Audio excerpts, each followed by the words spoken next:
তৃণমূল কংগ্রেসকে মানুষ প্রত্যাখ্যান করেছে, একদম শিকড় থেকে উপড়ে ফেলে দিয়েছে। দেখতে থাকুন না, সংবাদ দেখতে থাকুন।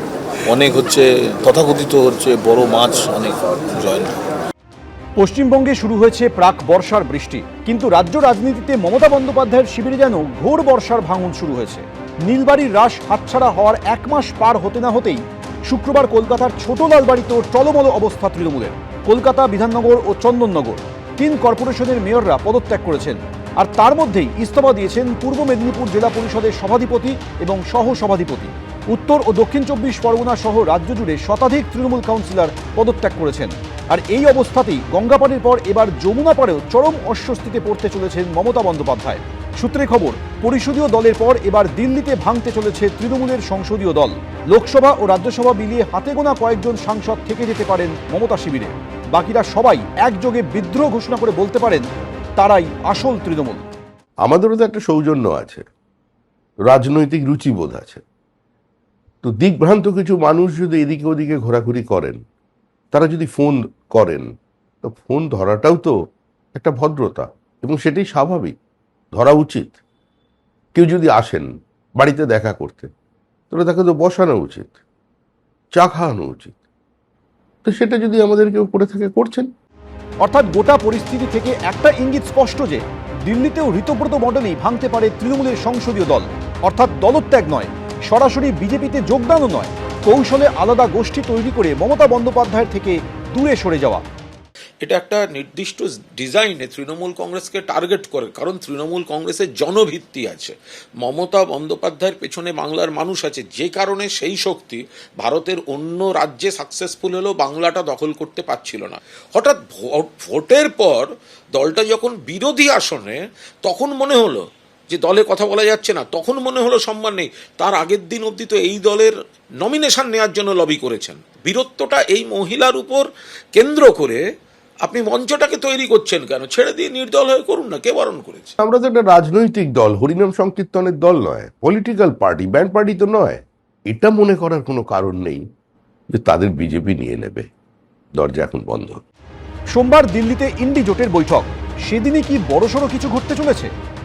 যারা নির্বাচনে জিতেছেন বা বিভিন্ন জায়গার জনপ্রতিনিধি আছেন বা এমনকি যারা এই মুহূর্তে সাংসদ, তারাও এই রাজনৈতিক দলটিতে থাকার ব্যাপারে খুব বেশি কিন্তু যে মোটিভেশন সেইটা দেখাচ্ছেন না। তার মধ্যে একটি বড় কারণ অবশ্যই যে আগের সরকারের যে দুর্নীতি বা দুর্বৃত্তায়ন, তার সঙ্গে তারা আর সেভাবে যুক্তও থাকতে চাইছেন না, এবং যদি আগে যুক্ত থেকে থাকেন সেক্ষেত্রে নতুন দলে যাওয়া বা অন্য কোনো দল করে একটা আপোষের মাধ্যমে সেই ঝামেলা এড়িয়ে থাকার চেষ্টা করছেন।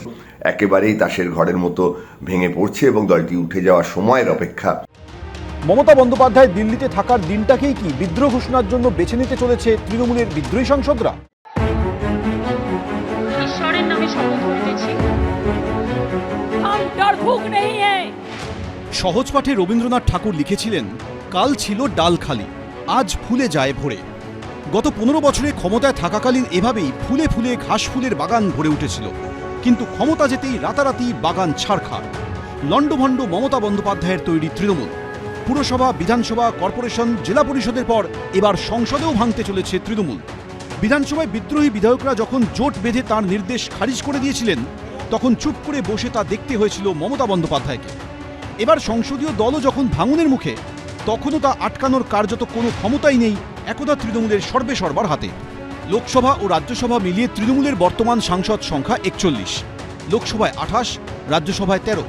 সূত্রে খবর, লোকসভার 28 জন সাংসদের মধ্যে 24 জনেরই মন এখন উড়ু উড়ু। তার মধ্যে অন্তত 20 জন তো বিপ্লবের জন্য একেবারে প্রস্তুত। সূত্রে খবর, এরা মমতা বন্দ্যোপাধ্যায়ের সঙ্গ ছাড়তে মনস্থির করে ফেলেছেন। শুধুমাত্র 4 জন মমতা বন্দ্যোপাধ্যায়ের শিবিরে থাকছেন বলে সূত্রে খবর। এরা হলেন অভিষেক বন্দ্যোপাধ্যায়, কল্যাণ বন্দ্যোপাধ্যায়, সুদীপ বন্দ্যোপাধ্যায় ও মালা রায়। ভাঙারও তো একটা বিজ্ঞান আছে, ভাঙা শিখতে হয়। অপরূপভাবে ভাঙা, গড়ার চেয়েও মূল্যবান কখনো স্বপ্ন। কিন্তু দূর দূর পর্যন্ত এর সঙ্গে বিজেপির কোথাও কোনো সম্পর্ক নেই। সূত্রে খবর, শুধু লোকসভায় নয়, রাজ্যসভাতেও ভাঙতে চলেছে তৃণমূল। অভিষেক ব্যানার্জির হাই হ্যান্ডেডনেস, সেইভাবে দলকে পরিচালনা করছিলেন, এবং সেটাতে মমতা বন্দ্যোপাধ্যায় বিষয়টি বুঝেও চুপ থাকা, এটাই তো কারণ সবার ক্ষেত্রে। কোনো এমপির সাথে তো আমার কথা হয়নি, আর আমি বিধানসভার সদস্য, লোকসভা বা রাজ্যসভার সদস্য নয়। কিন্তু টিভি মিডিয়ার মাধ্যমে যা দেখলাম যে সেখানেও বোধহয় এরকম একটা ডেভেলপমেন্ট হচ্ছে। এবার সেটা দেখে আমার যা মনে হলো যে ক্ষোভের কারণ সবার একই হবে। সূত্রের খবর, রাজ্যসভায় তৃণমূলের ১৩ জন সাংসদের মধ্যে বিদ্রোহীদের তালিকায় রয়েছেন ৯ জন। যে ৪ জন মমতা বন্দ্যোপাধ্যায়ের পাশে থাকছেন বলে জানা যাচ্ছে তারা হলেন ডেরেক ওব্রায়েন, দোলা সেন, সাগরিকা ঘোষ এবং মেনকা গুরুস্বামী। যারা এই মুহূর্তে সাংসদ তারাও এই রাজনৈতিক দলটিতে থাকার ব্যাপারে খুব বেশি কিন্তু যে মোটিভেশন সেইটা দেখাচ্ছেন না। তাদের মধ্যে কয়েকজন অবশ্যই থেকে যাচ্ছেন মমতা বন্দ্যোপাধ্যায়ের সঙ্গে। আগের সরকারের যে দুর্নীতি বা দুর্বৃত্তায়ন তার সঙ্গে তারা আর সেভাবে যুক্তও থাকতে চাইছেন না, এবং যদি আগে যুক্ত থেকে থাকেন সেক্ষেত্রে নতুন দলে যাওয়া বা অন্য কোনো দল করে একটা আপোষের মাধ্যমে সেই ঝামেলা এড়িয়ে থাকার চেষ্টা করছেন। শনিবার দিল্লি গেছেন অভিষেক বন্দ্যোপাধ্যায়, কিন্তু রাজনৈতিক মহলের ধারণা তাঁর প্রতি তৃণমূলের সাংসদ বিধায়কদের একটা বড় অংশের যে বিশাল ক্ষোভ, তাতে তাঁর পক্ষে দিল্লি গিয়েও ভাঙন ঠেকানো কার্যত অসম্ভব। যে বিগত কয়েক বছরে যে বৈভব, যে অস্বচ্ছতা, যে দুর্বৃত্তায়ন ঘটেছিল তাতে আমার কোনো সহমত ছিল না, এবং বিগত ৫-৭ বছরের এই বৈভব এতে আমি অভ্যস্ত নই। সব মিলিয়ে এখন যা পরিস্থিতি তাতে তৃণমূলের সংসদীয় দলে ভাঙন নিছকই সময়ের অপেক্ষা। প্রশ্ন একটাই, তা কবে হবে? সোমবার দিল্লিতে ইন্ডি জোটের বৈঠকে উপস্থিত থাকার কথা মমতা বন্দ্যোপাধ্যায়ের। সেদিনই কি বিদ্রোহী সাংসদরা আনুষ্ঠানিকভাবে বিদ্রোহের ঘোষণা করে তাকে রাজনৈতিকভাবে আরও নিঃসঙ্গ করে দেওয়ার কৌশল নেবেন?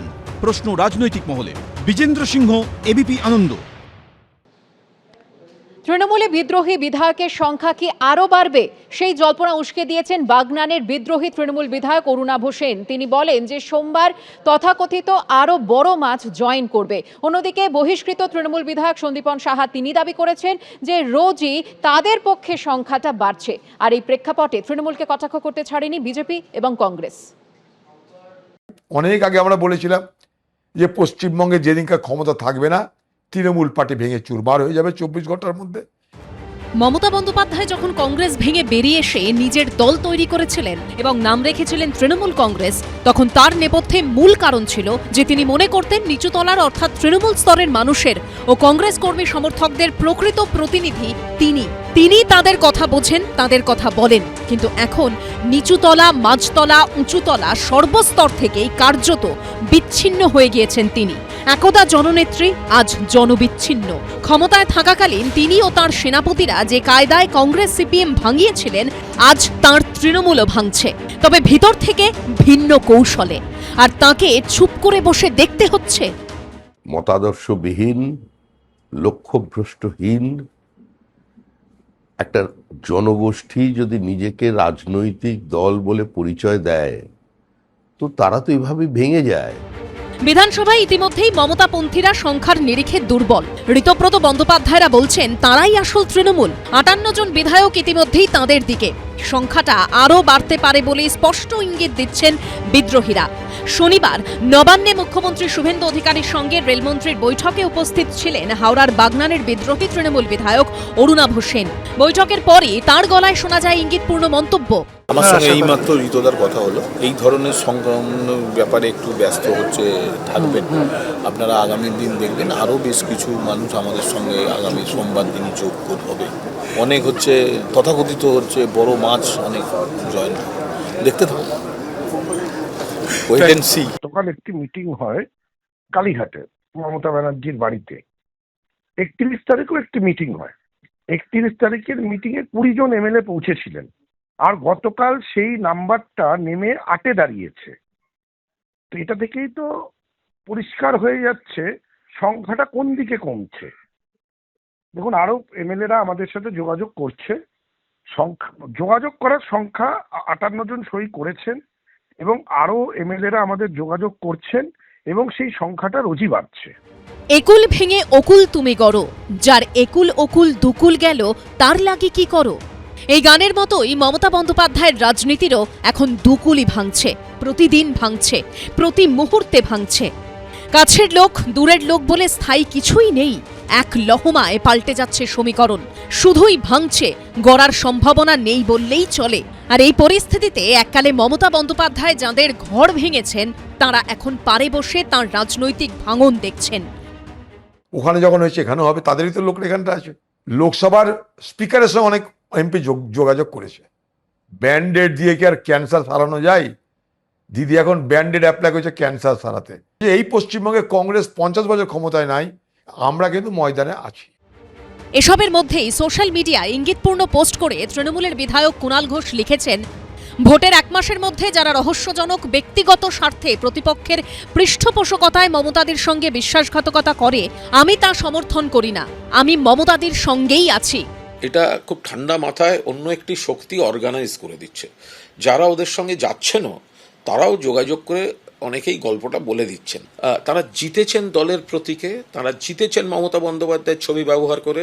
যদি ক্ষমতা থাকে নিজের এলাকায় একটি করে কর্মী সভায় ডাকুন, মানুষের মতামত নিন, দলের কর্মী যারা তাদের জিতিয়েছেন তাদের মতামত নিন যে মমতা বন্দ্যোপাধ্যায়ের সঙ্গে বিশ্বাসঘাতকতা করবো কিনা, তারপরে সব সিদ্ধান্ত নিন না। যা দেখলাম ওদের পার্টিদের কথা শুনে মনে হচ্ছে যে ক্ষোভটা ছোটবাবুর উপরে বেশি, কিন্তু এটা জেনে রাখুন মন্দিরই ভেঙে গেছে তো ভগবান কোথায় থাকবে।